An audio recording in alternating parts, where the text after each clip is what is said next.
Community Candidate Interviews brought to you by Wet Without Relief, Smithtown Islip and Brookhaven's unique water problem. Cox Construction, you don't know Jack? Ask John the Builder. The Solar Cafe, food that's good for you and good for the planet. And Remax Results Plus, hands-on and progressive. Welcome to the Community Candidate Interviews at the Sable Inn.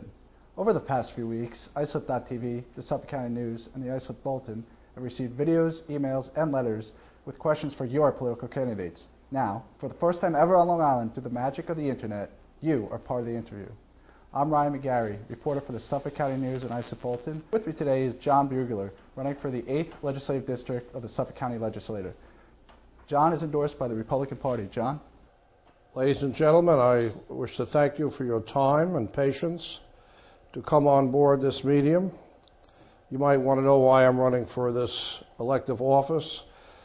I've lived here all my life on Long Island, and it's a precious gift. We have beaches that are eroding away, and we have a technology that has been used in other parts of the world, which I've been trying to implement here for some time.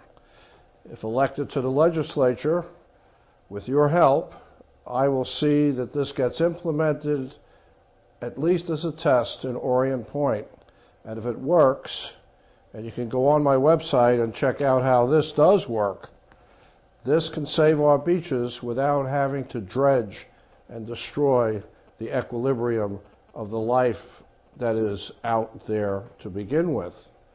Also, I'm a civil engineer of 40 years, chaired 2 committees at the National Research Council, National Academy of Sciences, won the Governor's Award for Design Innovation in 1988, was Engineer of the Year in 1986, ran 2 committees with 24 PhDs under me.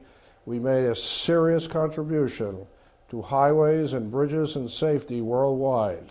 You can check that out on my website, bugler.org. But what's really important to me is Suffolk County, because Suffolk County is probably one of the most beautiful places on the planet Earth. It has the nicest people, but the greatest blessing of all are the beaches. We also have some problems with transportation, and I would hope that with your assistance and help, we could get a bridge that should have been built a long time ago from Shoreham to New Haven, Connecticut. That bridge in the Shoreham area would give us a real breath of fresh air, literally, because trucks coming all the way through the city bridges, through Nassau and Suffolk, and then going back empty, churn out a lot of carbon dioxide and carbon monoxide, make a lot of noise, and beat up our road systems. I think, with your help, we can get that bridge initiative and make it a reality. Also, in terms of safety, I would hope to be able to get surveillance cameras at intersections with high incidence of accidents. Is there a way to improve things in Suffolk County? I would say so. Vote for John Bugler on November the 6th. Thank you. Now, John, you've mentioned some programs to clean up the environment. What unique experience as a civil engineer do you bring to the table? Well, the environmental issues are every design that we ever did had to pass muster on an environmental issue. And we were always careful to make sure that we used materials and methods that did the least amount of damage to our environment. That goes without saying. My experience has been in bridges and tunnels and highways. But at the same time, I've always incorporated into my designs an environmental impact statement as well as an environmental recognizance. So I was responsible for supporting the landscape division, where we tried as much as possible to put trees and all sorts of items of natural Mother Earth back into the system. If you'll notice on the sound barriers, of which I took part on Long Island, to keep the sound away from the local residents so they could enjoy themselves in the summertime outside. But I pushed an initiative to get vines to grow there, and so a green growth could go on those barriers and make them look very bucolic and beautiful. Because the driving experience is twofold. One, to get you to where you're going, but at the same time to be a pleasant experience. And we were very fortunate in 1966 to have the Highway Beautification Act passed by Congress. And guess who gave us that? Lady Bird Johnson, Lyndon Johnson's lovely wife. And I was part of that. In fact, Gary Gentile, the chief of landscape, is retiring this Friday right here in Oakdale in a nice little dining area, and I'm going to be privileged to speak at his retirement. Environmental beautification, trees, everything is part of the package. And to just have a naked old highway going somewhere, that's not a good thing. It has an impact on people. People want to feel close to nature and God and one another as they travel. And I've always incorporated that into my designs, and always will. Another agenda you mentioned is constructing a bridge across the Long Island Sound. Aside from your experience as a civil engineer, how do you expect to accomplish this project that's been stonewalled repeatedly? This is a very important concept, this bridge, because right now we are using the Troggs Neck Bridge only at night for heavy loads because it's deficient in capacity to take heavy loads, I'm sorry to say. And they're being flagged through at night on the center lane only. So we really need another bridge. Also, God forbid we have another attack of some kind from a terrorist group. It would be nice to know we had an escape route off the island, God forbid. I don't like to talk like this. But more important than that, and let's hope that Homeland Security is on top of everything and that never happens. But it's going to bring trucks into our area and going back loaded with material, not empty, going all the way from the city and so forth, and spewing all kinds of poison gases around. How are we going to fund it? We can get some international funding on it, or we can get federal funding on the National Defense Highway Act, anti-terrorism funds, or we can bond it. No way is it going to be impossible to fund this adventure because it's a win-win. Okay. Now we have some questions from your potential constituents. What are you doing to bring big business and jobs to our area? Well, that bridge is going to be a start, because once we get that bridge and we can communicate with New England, Connecticut, we have lost a lot of jobs in Connecticut through, well, you know what happened when the Soviet Union collapsed. A lot of the defense industries collapsed too, leaving behind big-time responsible engineering people.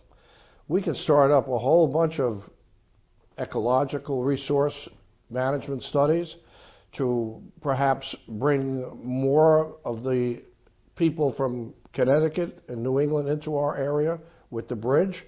And back and forth, we can perhaps get Calverton to become a freight center, an air freight center, the Calverton, where we used to test our naval planes. So in building up the Calverton for air freight and perhaps taking Shoreham for containerization, a deep water port, bringing containers in perhaps. Even if we don't get the bridge, we could make it a deep water container port and take our trucks there and hook them up and then deliver the material. I think the thing that's necessary to bring business and energy back to Long Island is that bridge. I would say that's probably our best answer to that question. I believe that many of America's small towns are endangered. I'd like to know what you would do to help preserve some of our precious downtown communities. The downtown communities are coming back because the people want them back. People are fed up going to malls. People like the downtown community. It's mom and pop stores, and you can move in and out and make all kinds of contacts with people. Recently in Bayshore, total revitalization of the downtown in Bayshore. Patchogue also revitalization. The key is parking. If you're going to get your downtown back, you're going to have to acquire property behind the downtown, where your downtown is usually around here, be Montauk Highway. So you have to acquire some property. You do have to do that. You have to purchase some people's homes and give them a good price for them and help them to relocate if necessary. The downtown will not come back without parking because people cannot get to the downtown without cars. This is what made the mall so successful initially. Huge parking lots.